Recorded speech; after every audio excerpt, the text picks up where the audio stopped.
podcast. Welcome back to the podcast. Today, we have one of my very best friends in the entire world. In fact, Adam Schoeller is my guest, and he is my Hetro-Life-Mate, is the terminology I finally decided years ago to coin. Totally heterosexual, completely. We both have our own respective ladies in our life, but this dude's like my ride or die. He's been one of my best friends since I was like 18 years old, so almost 20 years now. It's crazy to think back. Adam is a professional recording engineer, currently working and living in Hollywood, LA area, part of some big time stuff. And just the other day, he was telling me like he recorded some P. Diddy and Katy Perry stuff, and he's just really, really keyed in on that. And Adam's the guy that, we were growing up together, like in our 20s and stuff, and there's that time where everybody finally decides what path they're gonna take. And Adam never changed his path from that he was on, as a young kid and where he wanted to go.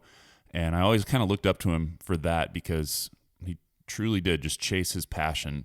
But he kind of explains what it's like to be part of that industry. And then we also kind of get into, just talking about life in LA and a little bit of politics. It was just a really good chance to sit down and catch up with him. And so, without further ado, I give you Adam Schoeller.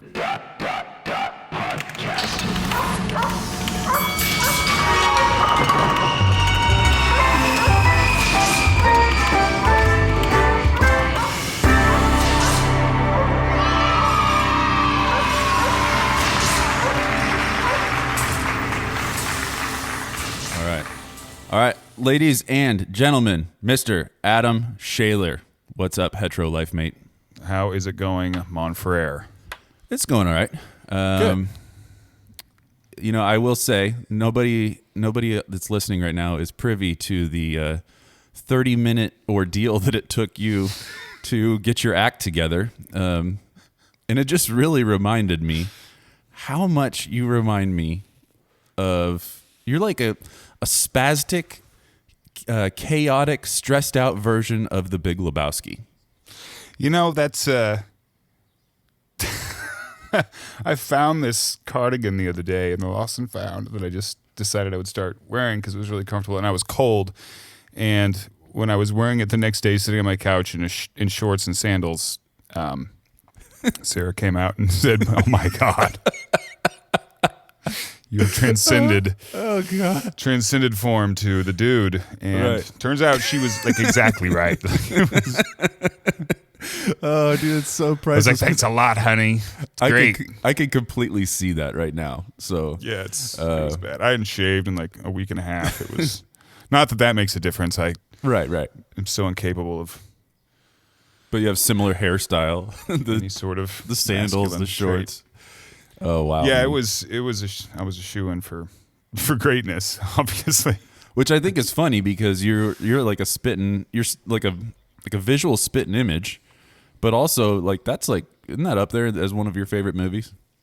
I mean, it's a favorite. Yeah. It's I think it's on most people's list. I would say. I mean, I'm sure there's plenty of people out there who, hate the Lebowski, but I don't know how. But I don't know. I don't know either. It's if you have to appreciate it, I think, to some degree. It's a classic. It's a classic. Come on, it's perfect, dude. It's great. So one of the things that I do with every one of my guests is we do a little bit of an icebreaker. We've already kind of painted a picture that you look a little bit like the Big Lebowski. I'm not going to lie. And apparently don't have anything together before. Right. We might, yeah. But we want to ask a couple icebreaker questions just to kind of get an idea of who you are for those people that don't know you. They're just really simple questions. Yeah. Right. But they're standard across the board with everybody for right now. I can tell this is going to be a nightmare. No, it's going to be great. You're going to love it. Okay. You're going to do great. Okay. You're going to do great things. I can feel it. I'm excited. So, your favorite place that you've ever been?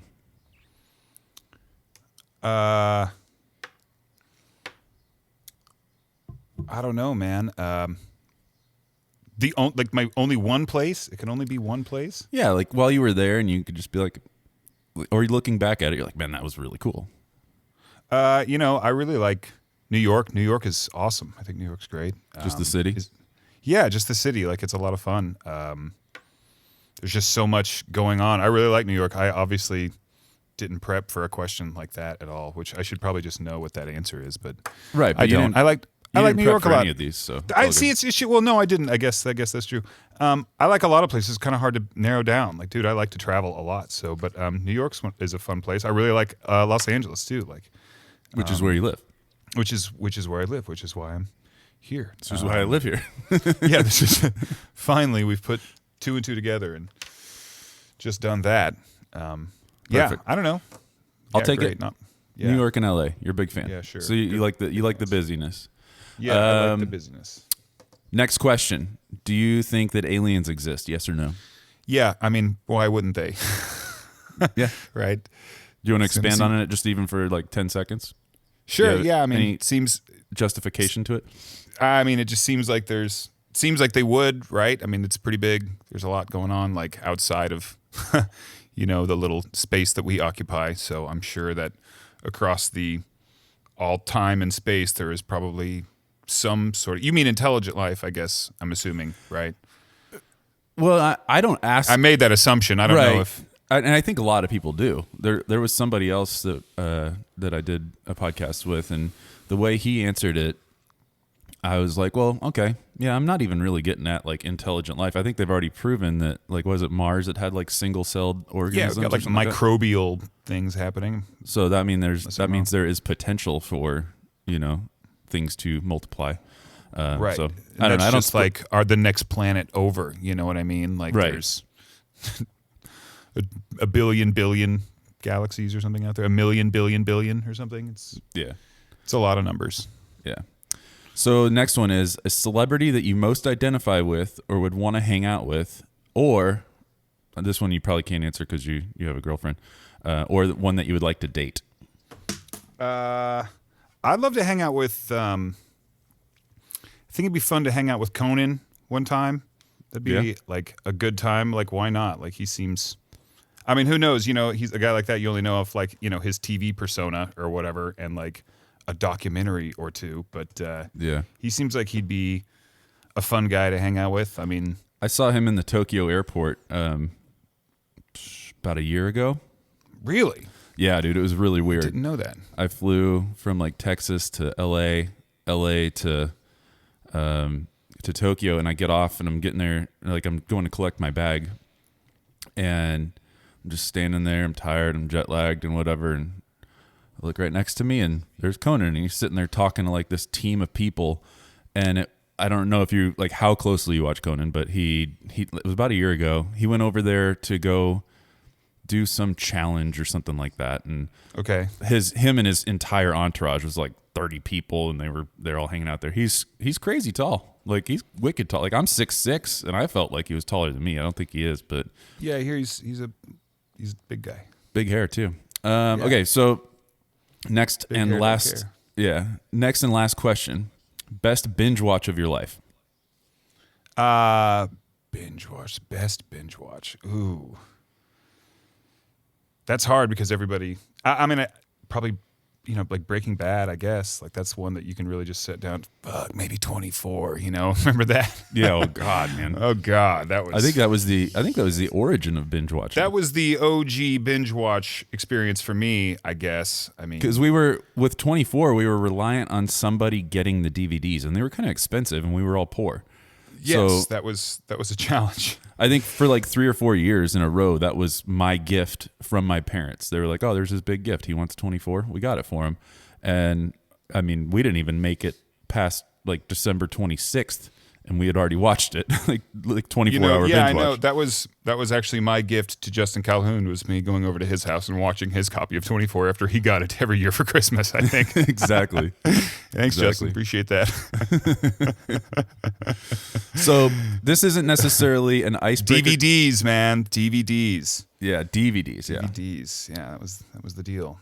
So I guess this is like the last icebreaker, but I kind of don't categorize it as an icebreaker question. Give me your life in 3 minutes? I was raised in Missouri. That was all I really have to say about that. If you've ever been to Missouri, after that, I just moved around with you toured around for a while with you, and then moved to Cleveland and kind of toured around for a while, and then moved to somewhere else. I just kind of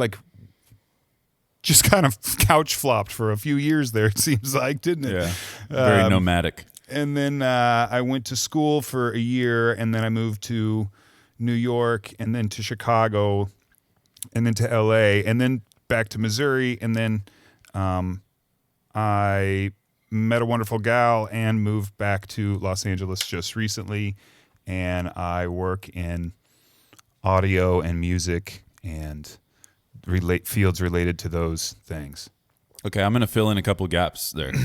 Okay. Because you didn't take the full 3 minutes, so I got. I don't know. I have no idea how long 3 minutes is. Right. That felt like an hour. It's the same length as a good pop song. Okay, well, I see. I don't know how to do that either. So that's where the struggle. That's the missing ingredient. There it is. So more specifically, you grew up in Missouri, and you've been involved in music pretty much since when? When did you start playing instruments and stuff? I mean, I started singing singing at a young age, just because everybody in my family, like on my mom's side, sang, like everyone, like every single cousin, aunt, uncle, and whatever, Right.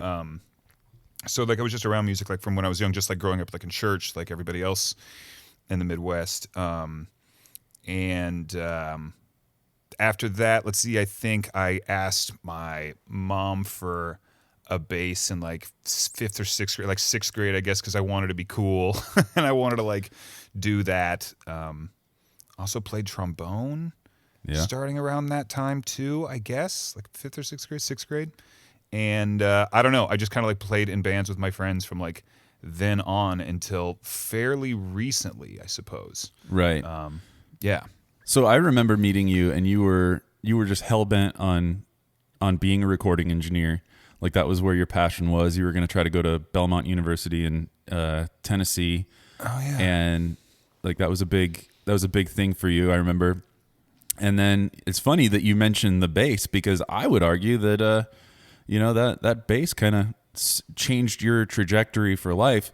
Because when I met you, I said, "He's got a bass." Or I think no, actually, sorry, that was your sales line.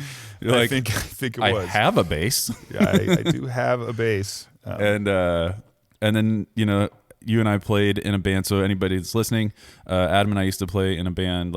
I would say it's the first band for both of us that anything that I don't know. We were learning what everything was about. We weren't just this just little, what it was to even be in a band, or what a band is. You know what I mean? Yeah. Other than just dicking around and drinking Michelob Light at Granberg's place. You know what I mean? We had both played in little local bands and stuff like that. But this was the first band that there was actually a common goal associated with it, I think is kind of the best way to say that. Yeah, everybody was doing it for more than just, there was a reason other than just I just want to be in a band, bro. Yeah, we had goals of traveling and touring and writing better records and putting out records and catching the attention of a record company maybe, and all that trying to make it a career.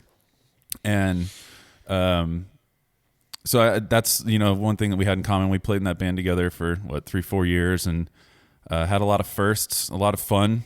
Oh my god, it was 4 years, 4 or 5 years, I'd say. Yeah. Right? Somewhere in there. It was a while. Yeah, it was a while. I mean, it wasn't long, 6 months. It was long enough, and I think we worked hard enough that that was enough. That's what made me realize I wanted to walk away from it, was that I didn't feel like the reward was coming fast enough, or maybe that it would come, Brother, were you right? Or what? I had a crystal ball. But then taking it off of me, you kind of kept going.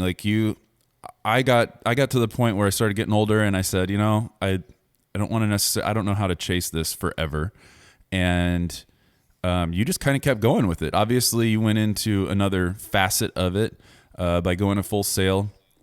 and living in Florida and learning the actual technical side of the trade, I guess, before you got out there and started practicing it. And for anybody out there that's listening, Full Sail is it's a school.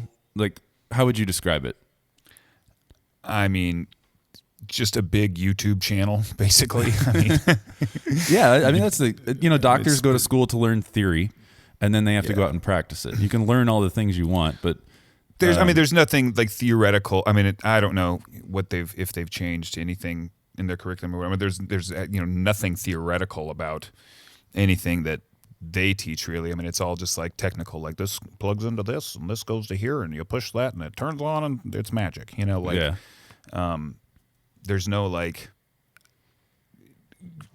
I cannot recall, many, lectures where it was like, okay, now listen, like here's why you would actually do, you know what I mean? It's just like, I don't know. I mean, there were definitely some people who are better than others, but there was a lot of stuff that if you just do a little homework, I mean, I went when like right when YouTube was like super taking off, like when there were like tutorials and stuff on like how to do a whole bunch of things, and like that's really the way to go now. Anyway, if you're going to do anything that doesn't require, like a certificate that says, hey, this guy can do this. You know what I mean? Like, do you think that that's opened doors for you though?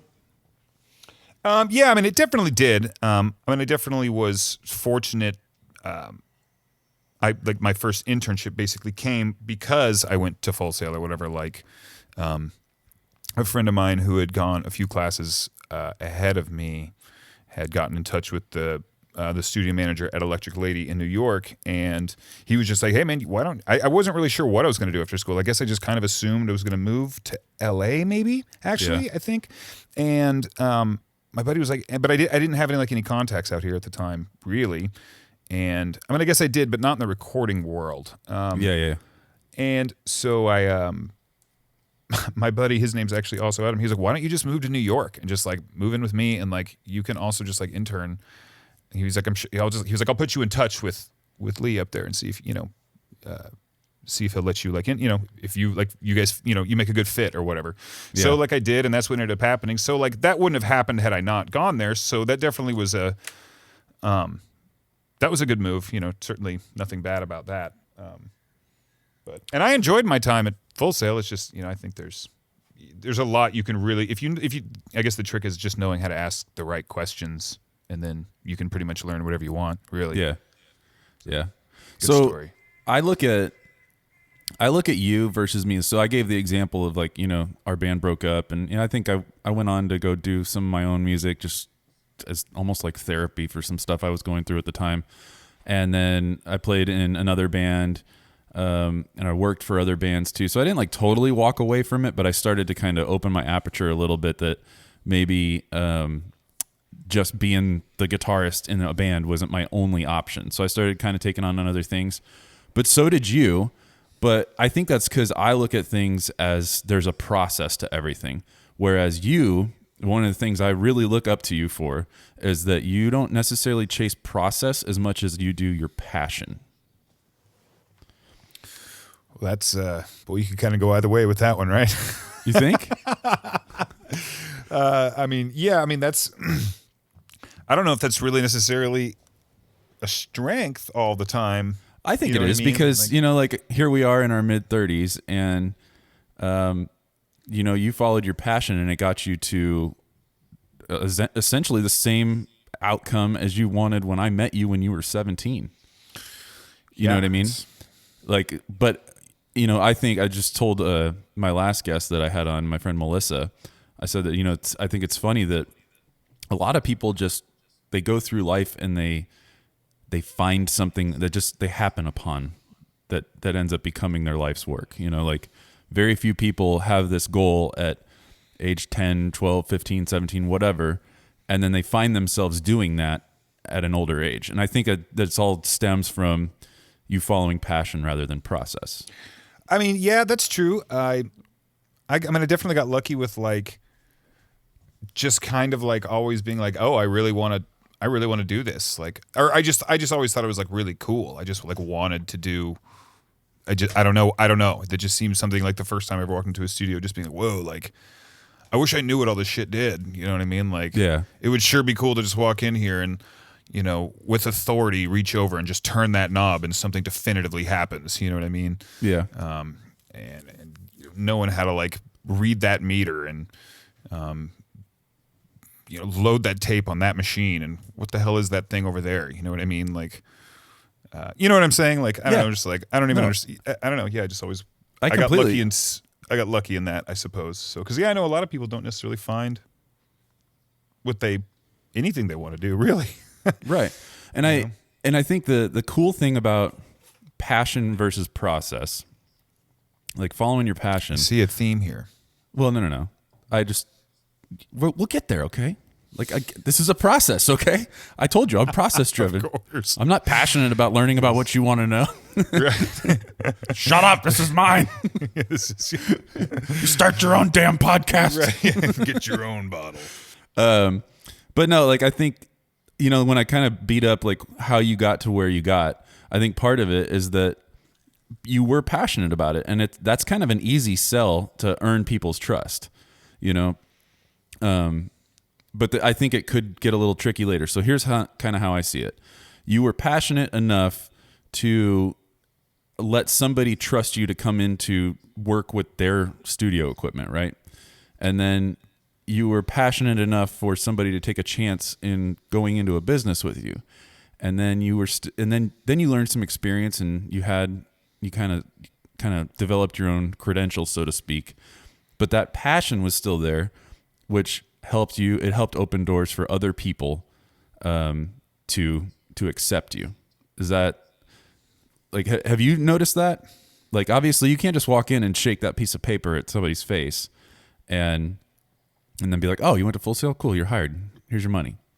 Yeah, right. No, that usually doesn't happen as far as I understand. No, I mean, yeah, that's it. I mean, everything. That's just kind of how life works, isn't it? Like, you kind of just you have to start somewhere. You just like meet people and do like just try to get as much experience and like whatever it is you want to experience in life. Like, you just have to go and get that. Like, that's kind of like the way I see it. Like, what else are you doing? You know what I mean? Like, yeah. And I guess that is a predicament that a lot of people face because they don't know exactly what they're supposed to be running after. Right. I'm not saying that, there aren't other things I want to do, like other than engineer or whatever. I'm just saying that like I'm lucky in just knowing that that's something that I like to do and I can do it gainfully. But I just think that's kind of like what it is. Like, I was very fortunate for sure. Like, I'm not saying like there haven't been people who have like helped me like a ton along the way, but like that's, people want to help people who help themselves, and like you should, and everybody, like, I don't know, like just connecting with people and networking with people, and like people want to work with people who are dynamic and are moving somewhere and just trying to make something happen. You know what I mean? Like I do, if I meet somebody who like, damn, that guy's like doing something, like, right. What's that guy doing? Like, like, I don't even know. Like, I don't even I literally don't even know what he's doing. But it seems like he's doing something. Wonder what that is. You know what I mean? Yeah. Not like I want to keep watching. I want to keep looking.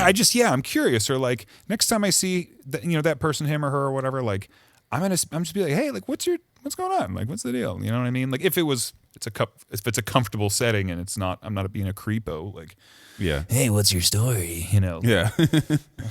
Well, I mean, that's kind of funny you mentioned that because you're sort of in like an industry of cool, like just like there is a vibe to that entire world, at least what I saw of it.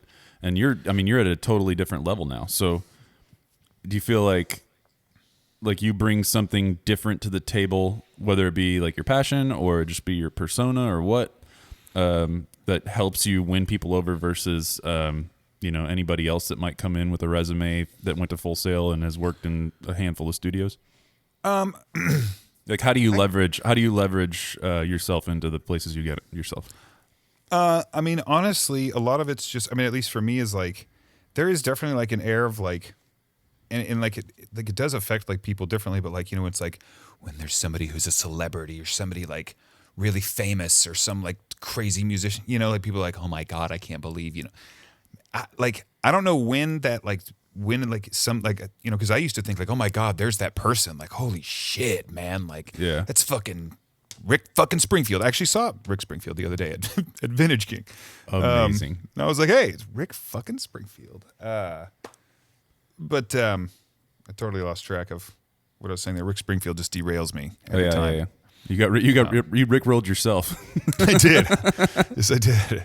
Didn't even take long. Oh, it's just like, yeah, like I don't get like wound up about it like so much. Like I just like, it's an industry of cool, but the only way to like be cool is just like not give a shit. Like these people are just here to like work. Like I work at a recording studio. These people just want to come in and like, for the most part, people just want to come in and like work. Like they don't want to talk about like, I'm not saying people aren't fun or don't have a good time, but like I'm not there to like, like it's not social hour. I mean, we'll chat. I mean, definitely, there's definitely sessions where there's a lot of talking, but it's just like, so you have to just like be cool, man. Like, don't be a dick and like, just try to get along with who you're working with. You know what I mean? Like who are some just this is your opportunity to name drop. Who are some celebrities that you've been around? You'd be like, oh my God, like that person's in the room right now, but okay, keep your composure.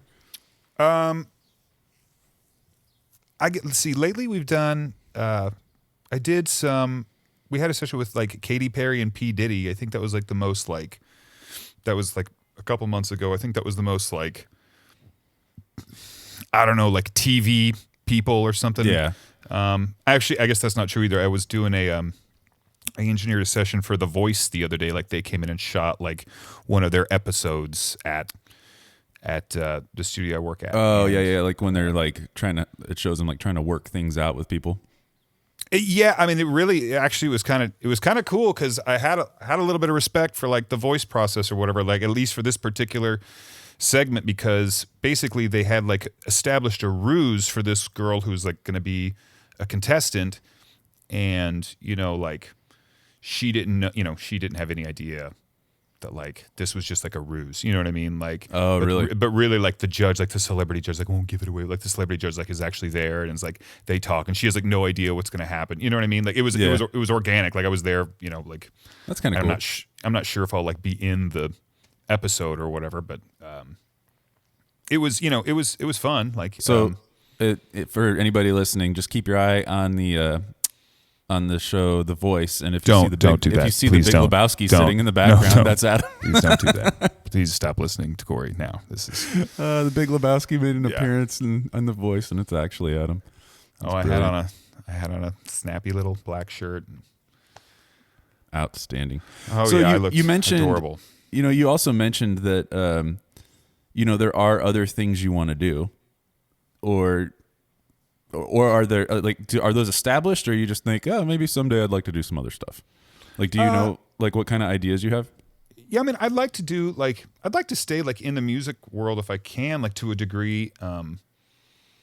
Just like it's a business that like I'm really I'm just familiar with. So I'd like to move more into. I mean, I've already done like obviously like you and me, whatever. Like just I've done songwriting, a lot of songwriting. Absolutely. I'd like to do more of that. I've just kind of taken a small like hiatus, just trying to like figure out a new method or what, or not method, but just I don't know, just take like a new approach. You know what I mean? It's just been just want to try something different, and I just want to like have like a clean slate almost in a way. Well, that side of the business is extremely difficult too, as you know. Like, I'll at the end, or I'll put it in the show notes, or we'll plug it at the end. But like some of your bands, like I'm not even kidding. Like if I didn't know you, I would still love the music. And I think you got involved with like some really talented people, and you guys made some really good products. But that's a hard cookie, or a hard nut to crack, or whatever the saying is. Like that's really hard to break into that world and actually make it sustainable. So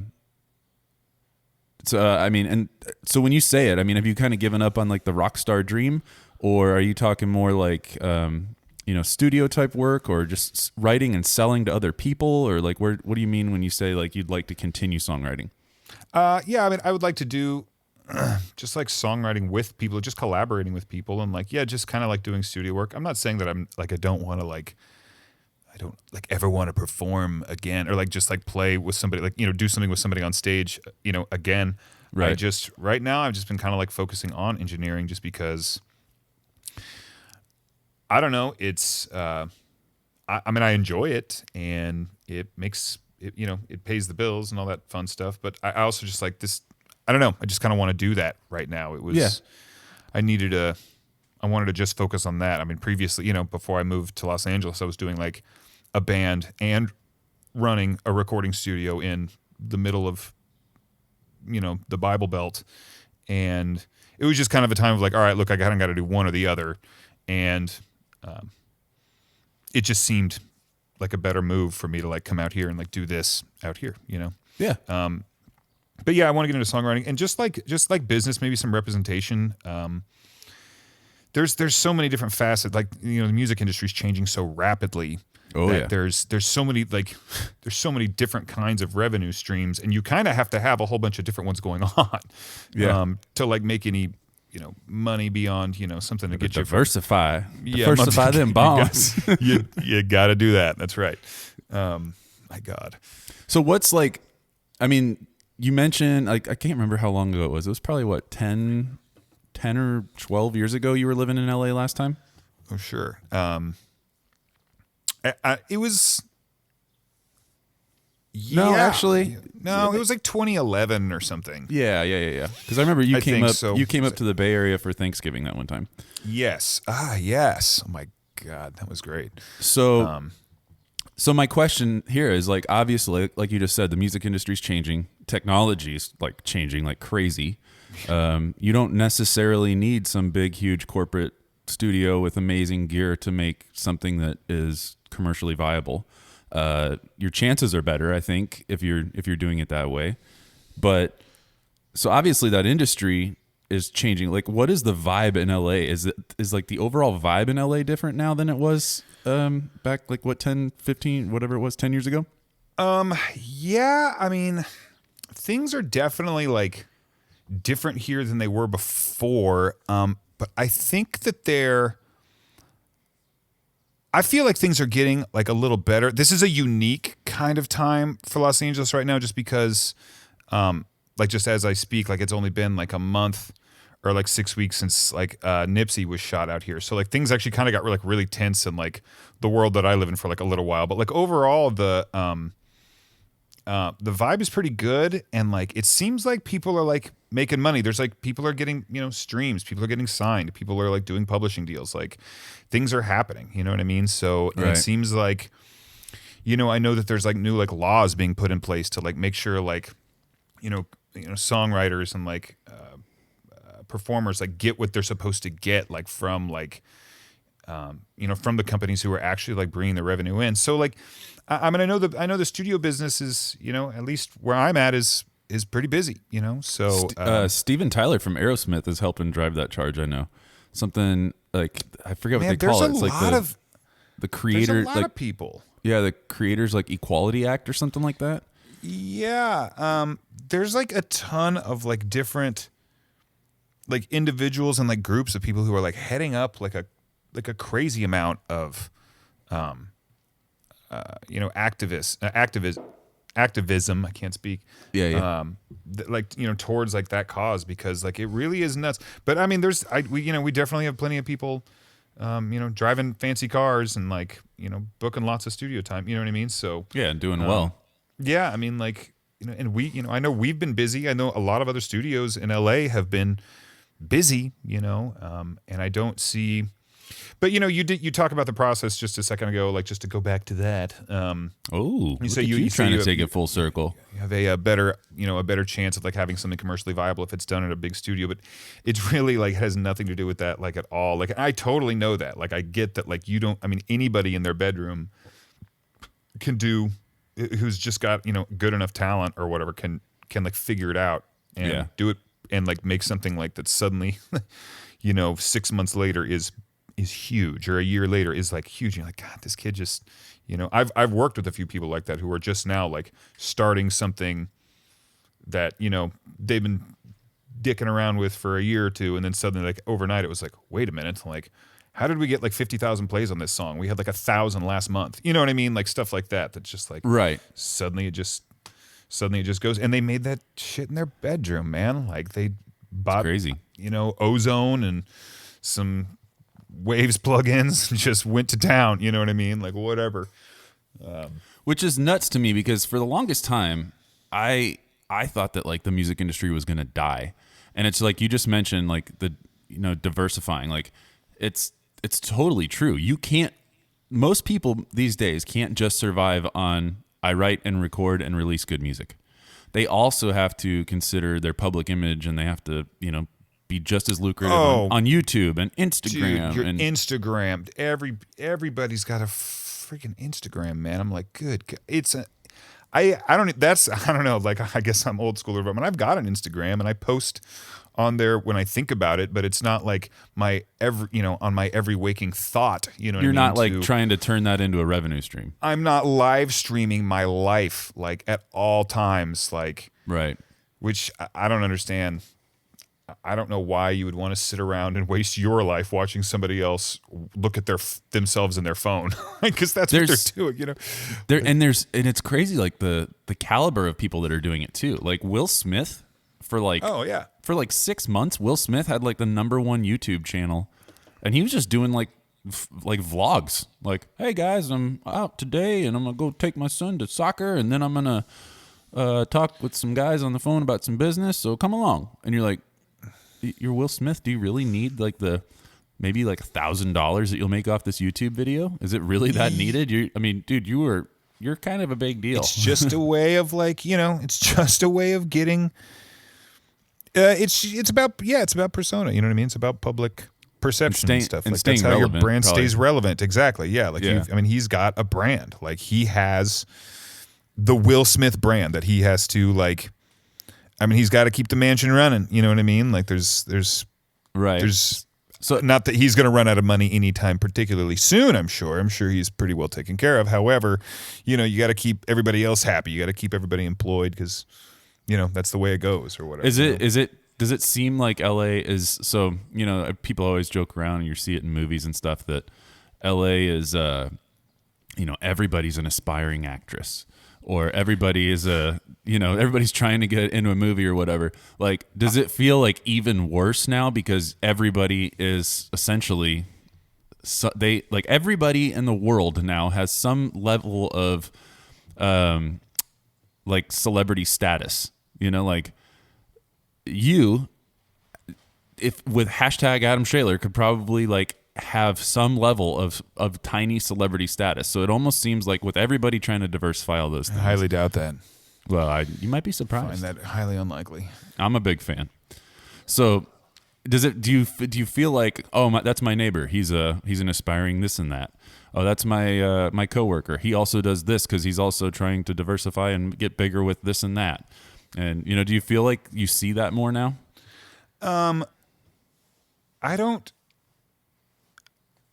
I really don't meet. I guess everybody out here is trying to do something for the most part. You know what I mean? Like, I also work like an obscene amount of hours a week. So usually the people that I'm around are like those people either already are successful people who are doing what it is they were seeking to do, or they are in the spot they want to be to try to be. To try to get to the next level. So, I guess it's the same as it always has been. Like, is it any better or worse? Like, nah. I think there's just more people.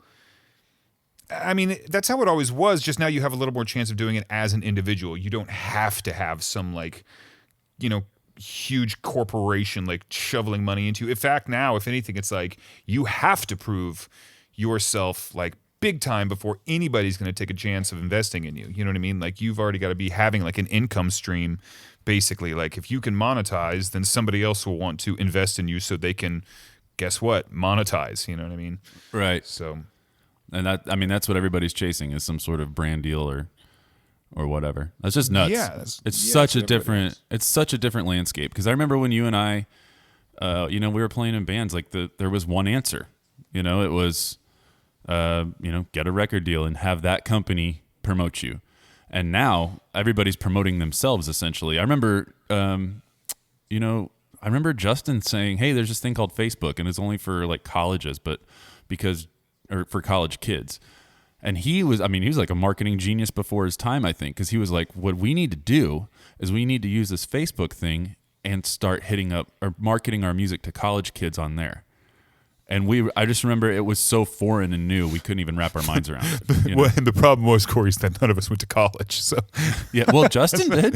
That's Yeah, why I we guess thought that's that was true. our in, you know. But I mean, we didn't go to college, so we were stupid. We were like, dude, no, I don't. I see where you're coming from. This, like, sure, but I just. I mean, this is obviously a great idea, but I can't get on board with it because I didn't go to college, so I'm retarded. Yeah, I'm not smart enough. Yeah, I'm not smart enough to do this. Go away. Go away, Biden. Yeah, we were the complete hashtag? and total idiots. Yeah. So, Yeah, we were idiots. I mean, but everyone was an idiot for a short while. yeah. So totally changing gears. I'm really curious. Let's change gears. I haven't talked to you about the next topic in 1,000 years. Okay. So, as you know, there is an election coming up soonish. 2020. Yep. Right out the gate, just first answer, who do you think wins? I have no idea, dude. I mean, I honestly think it probably will be our frisbee-headed god emperor, I would imagine. Like, I mean, chances are, you know, he will win a second term. I mean, most presidents do. Yeah. For the most part. I mean, I guess not most, but, you know, the last like 30, 40, 50, 60, 80 years, yeah. Mostly the incumbent wins. So, that's my guess. Who knows? Maybe it'll be that. Man, I really don't know. I mean, I'm just assuming it's going to be him. Like, so it's hard to know because you never know now with the news. Now the way, you know, everything works, it's like it really just doesn't matter until like 3 months before the fucking election because everybody's public opinion is going to change. You know, with some big political stunt that's going to end. You know, with somebody doing something stupid or whatever. You know what I'm saying? Like, yeah. You got a guy as desperate as Trump too, who like he wants to stay there. You know what I mean? Oh, absolutely. So he'll do whatever he's got to do to stay. So, what do you think? What do you think would have to happen? Like, what do you think the country is missing that would have to happen for him to not stand a chance? Like, what kind of candidate comes out of the woodwork and promises? Like, what kind of things do they promise that gets him money to lose popularity? Money, like jobs and money. I mean, that's you know, and healthcare. Like that's what it all is. Like the same old hot topics. I mean, yeah. I mean, at this point, like, I mean, dude, I'm not a politician or any sort of political analyst by any means, but seems to me that, you know, we have, especially with, well, I mean, you have to see, it kind of depends on what Trump does, what somebody else says next, because, you know, tariffs on China or whatever, you know, like, is it going to, was the, you know, American farmer really the one who pays for that? And like all that, you know, every headline you can think of, you know. Right. So we'll see in a year or two, like what happens because, you know, whatever he does over the next year, that's what like the next guy who comes up who like really has a voice will be like, well, I'm going to take what he did and do it the exact opposite. And that's what we're supposed to do, you know? So. Yeah. I heard the reason I asked that, I just like, I never really thought about like what has to be said or promised to take it from him or to ensure that he gets it. But I heard a theory the other day, and I think you'll probably have a pretty good perspective on this. Okay.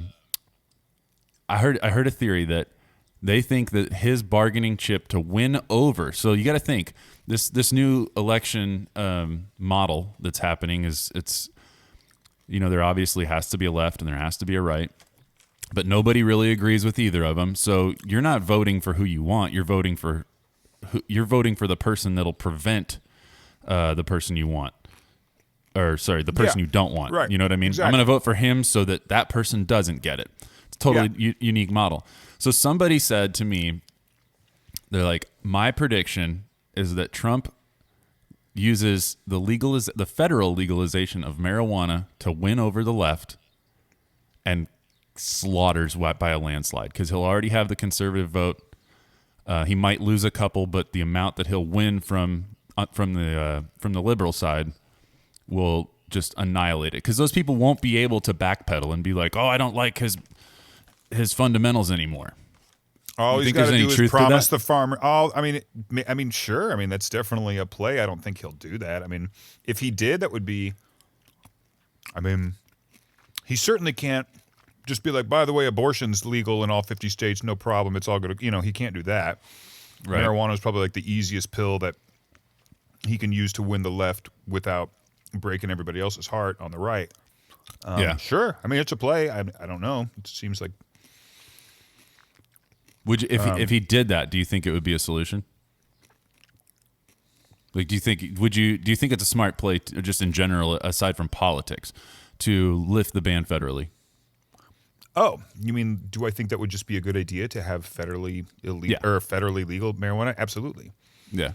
I mean, of course.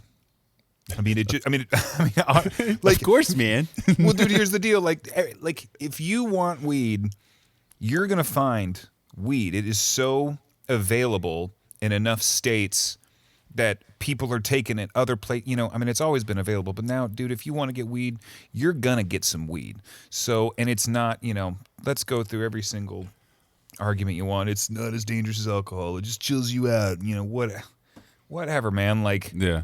Eventually everybody's gonna want their piece of the pie.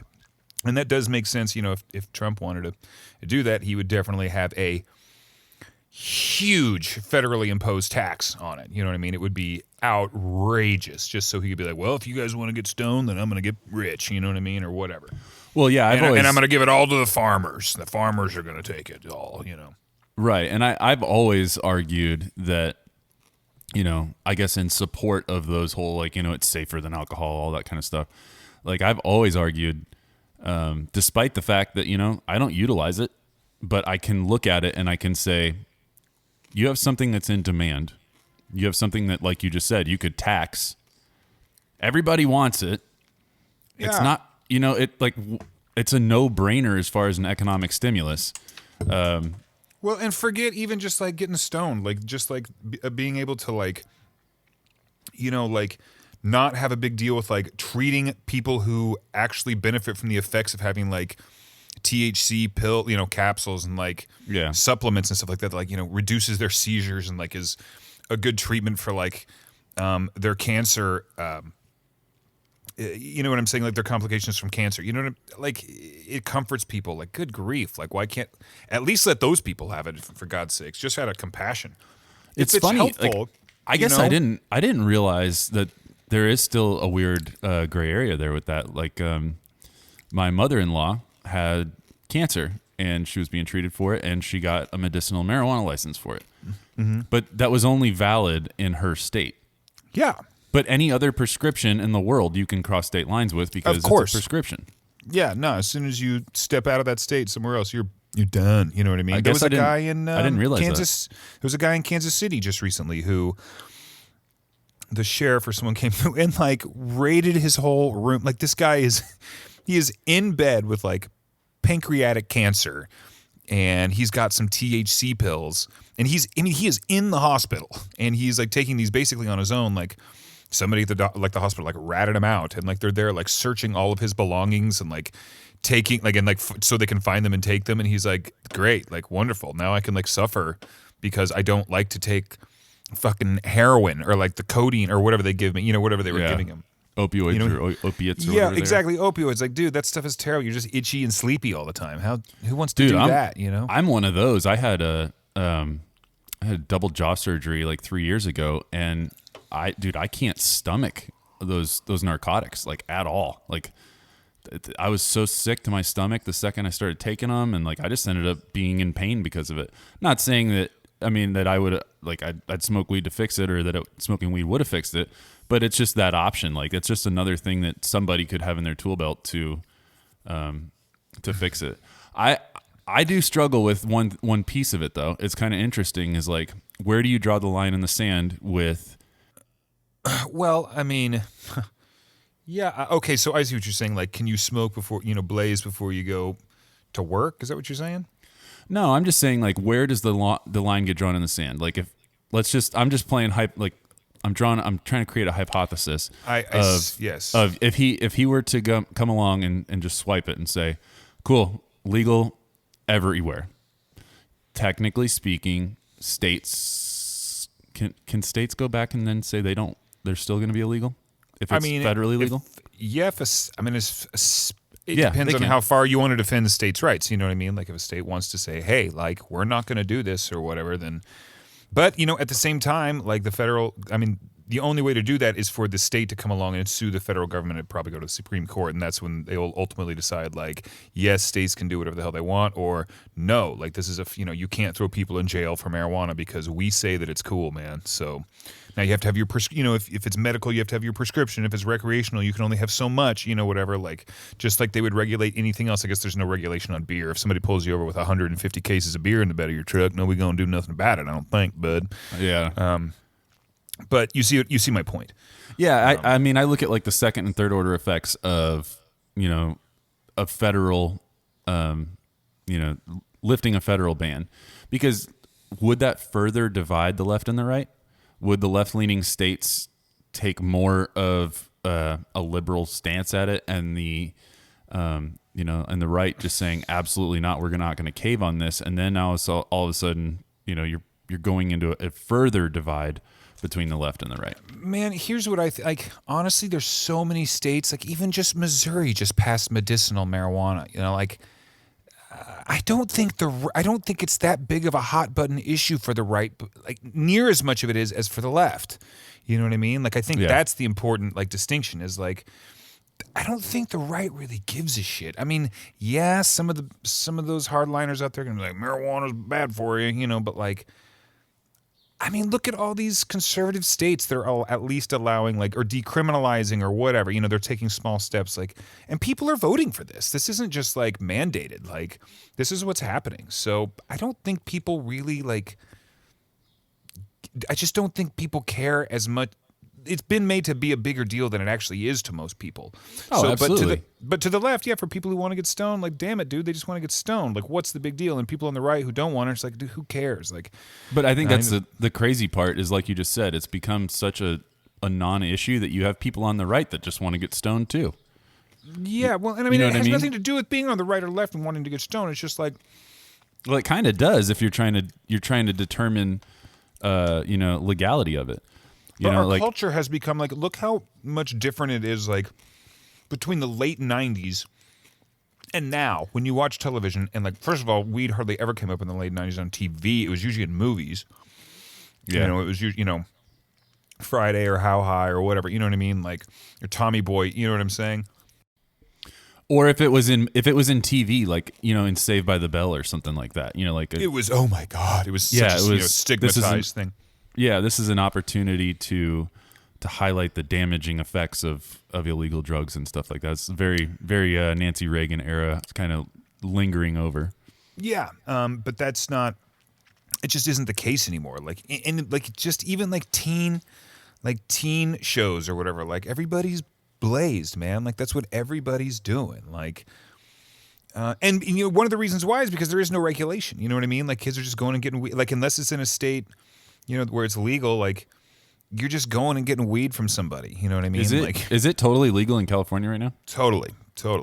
Like, I just made a visit to the dispensary this evening, as a matter of fact. And you don't need a license or like a medical card. I mean, you have to have a license. Like you're basically they call you a patient. I mean, I didn't fill out any paperwork. They do take your license, you just like log your information.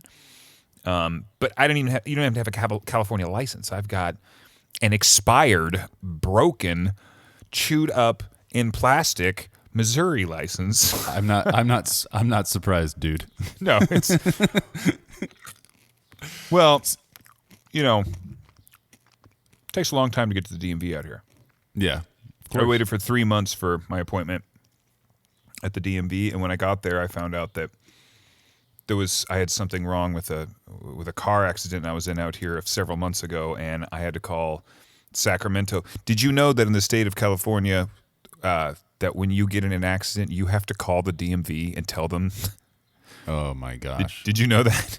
That sounds like the worst thing to ever happen to anything. Like I don't know why. Why would you have to involve yourself with the DMV any more than you absolutely have to? And how would you know that? It's not like there's a billboard on like once you get in from Arizona into California, like, welcome to California. By the way, if you're involved in a motor vehicle collision, please call the California Department of Transportation, DMV. Like, I was back in Missouri in March, and me and my sister got rear-ended by this dude at a stoplight.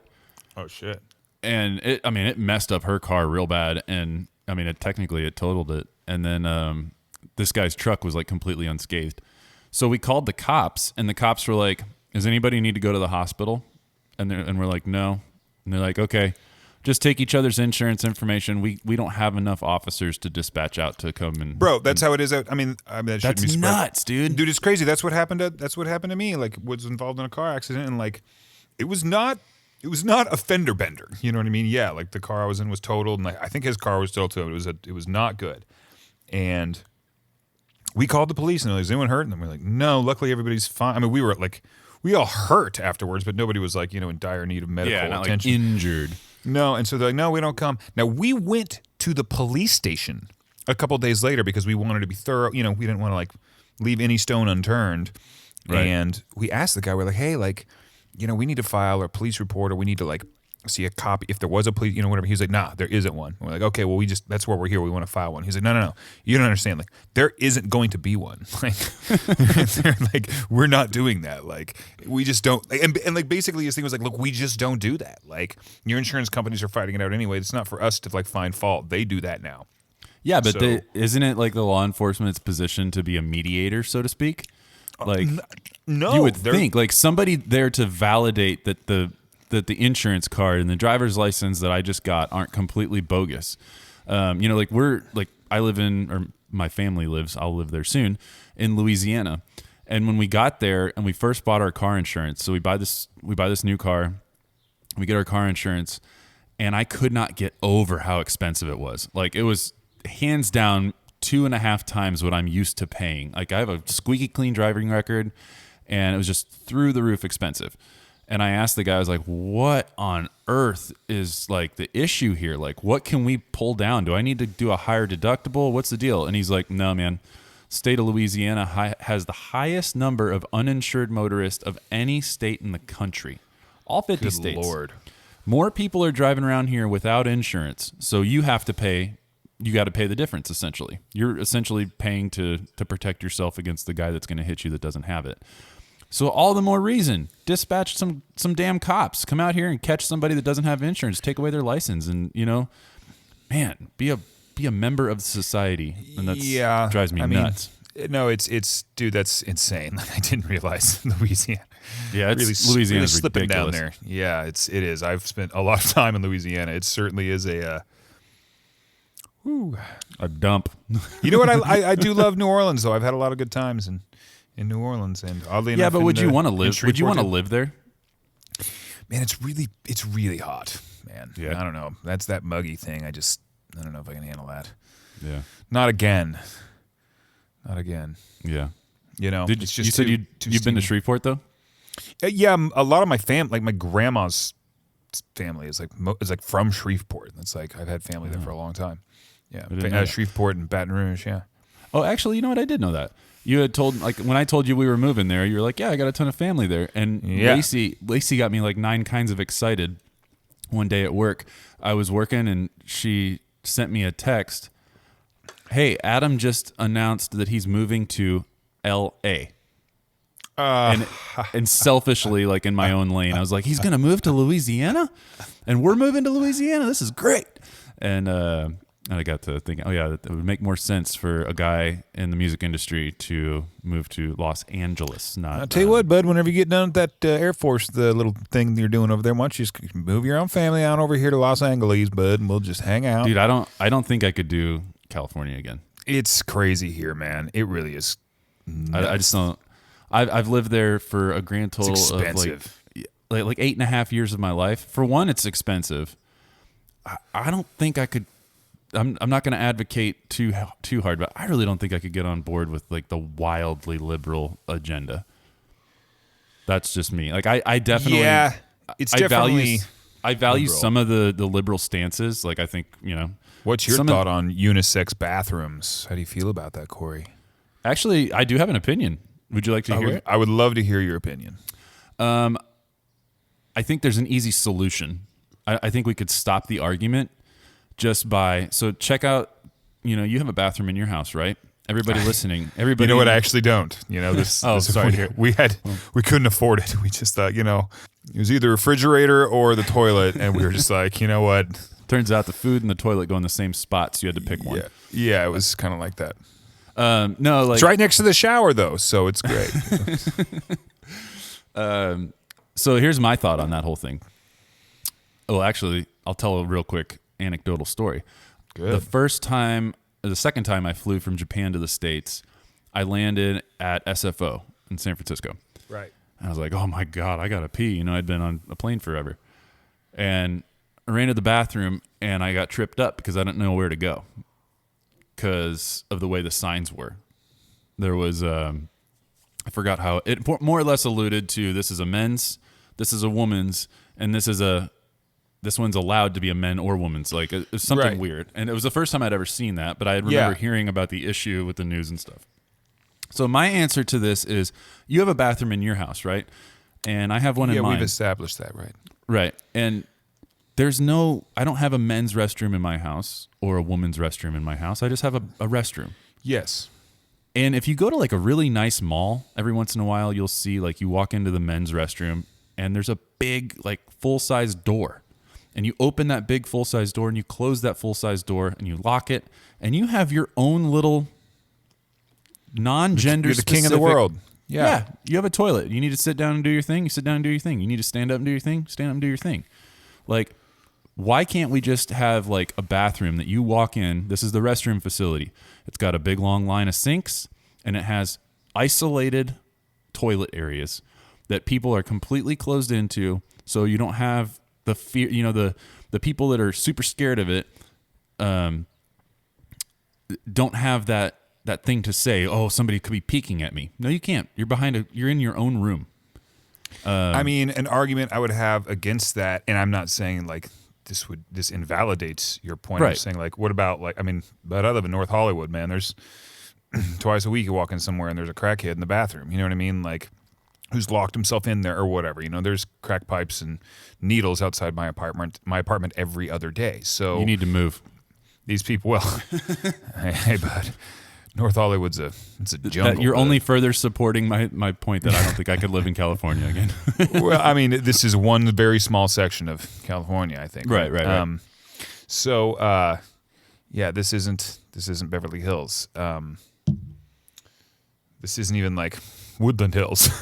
I just mean like, if everybody changed the idea that men and women had to go to different places to go to the bathroom, and they changed the standard of what a public restroom was. Like I said, you walk in, there's a bank of sinks, and then there's over on the next side of the room, there's a bunch of doors that lead to a toilet. It's completely irrelevant what's happening in the stall next to you because you're not dealing with stalls anymore. Yeah, you're not wrong. I mean, I think there's just people, people get worried about, children, not being able to figure out what's happening and just weird, creepy people like snatch, hide your kids, hide your wife kind of situation. So, I know people are concerned about that. Like, how do you deal with children in that situation? Like, but at the same time, you got creepy guys and gals in the bathrooms all over the world. You know what I mean? So, yeah. I just think you could give it to like a good architect and a good design firm or something, and they'd come back and they'd be like, this is what the new modern everyday restroom looks like. We don't have to we just put a picture of a toilet up. We don't put a picture of a man or a woman. And so then, you know what? If you want to be a guy, go be a guy in there. If you want to be a gal, go be a gal in there. If you want to be a hermaphrodite or whatever you want to, like whatever you are, like it doesn't matter anymore because it's just a place to empty your bladder. Right. It is interesting. There's I think it's a law in Los Angeles that all restrooms must be unisex. I'm pretty sure. That wouldn't surprise me. No, I'm pretty sure it is. But so some places, newer constructed places like have basically what you're talking about. There's a sandwich shop, a popular sandwich chain here that's like got that, and I can tell you that it wasn't like I was uncomfortable. I was just like surprised. Like I went into a stall and had a piss and I came out, and at the same time there was like a woman probably 10 years younger than me walking out of a stall too, like walking towards the sink. I was like, oh, hi. Like it's just an odd, like just not used to that at all. Like I'm not. Right. I mean, it's not like I haven't shared a living space with a woman. It's just like you're a stranger, and we just like. Okay, like I mean, it's no different than like a porta potty. I guess it's just like amongst a row of people at a festival. Yeah, porta potty's a perfect example. They do not specify gender. You go to a festival, there's a big old I say we just put porta potties everywhere, man. What's the big deal? Yeah, just take them out back and hose them down. You're done. No problem. You talk about a mall and you have a similar idea, but you marble line it and make it really nice. Like if you ever been to a Nordstrom's, like Nordstrom's bathrooms are the place you want to drop a deuce in a public situation. That's true. Man. No, you're not wrong about that. You're not wrong. It's beautiful. About that. You got violin music playing and just really eases you for a nice, easy transition. There's one I went to the other day, man. The bathroom had a couch in it. Can you believe that, man? That's a whole bunch of magazines. I just wanted to hang out in there. It was like nicer than my whole apartment. Every once in a while, you strain a little too hard, and you gotta kick back on a couch to recover before you get back out there and hit the streets and shop. Or sometimes, Corey, you're just waiting for the moment to be right. You are. You're just there's also the idea that we go to the Saturday Night Live idea and get the love toilet. Did you ever see that? I did not see the love toilet. Oh my goodness! Look up one of these days. Everybody out there, Google the love toilet. It's like the funniest thing ever. They pitched it as like these two toilets that, like these two toilets that like faced opposite positions but were directly connected to each other. So you could sit there. Yes. I absolutely saw the love toilet. Yeah, you could cuddle with your loved one while you're.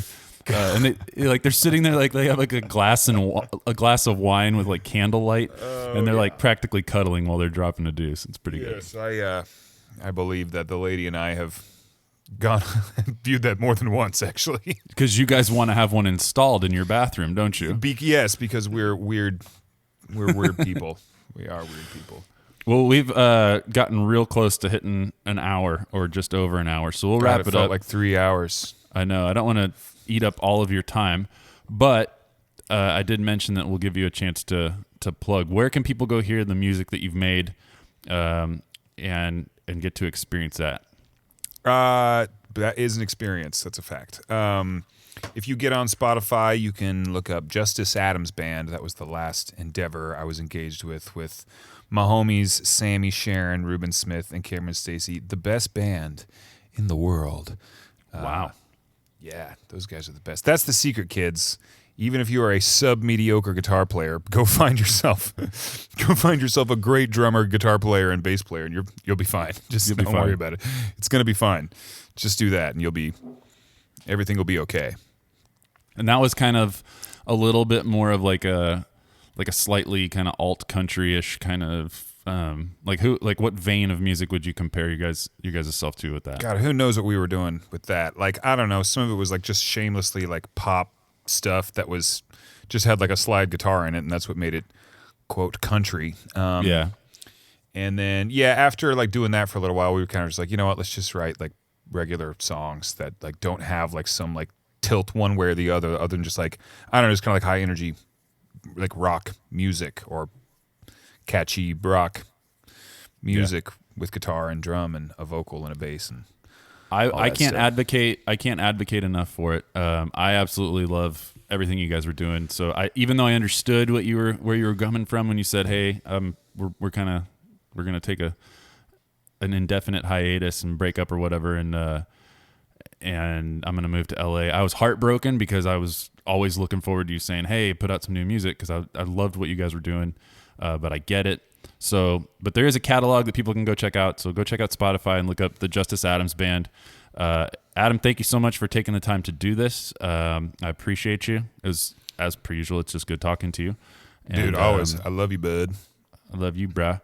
And toodles. Toodle-loo. You do.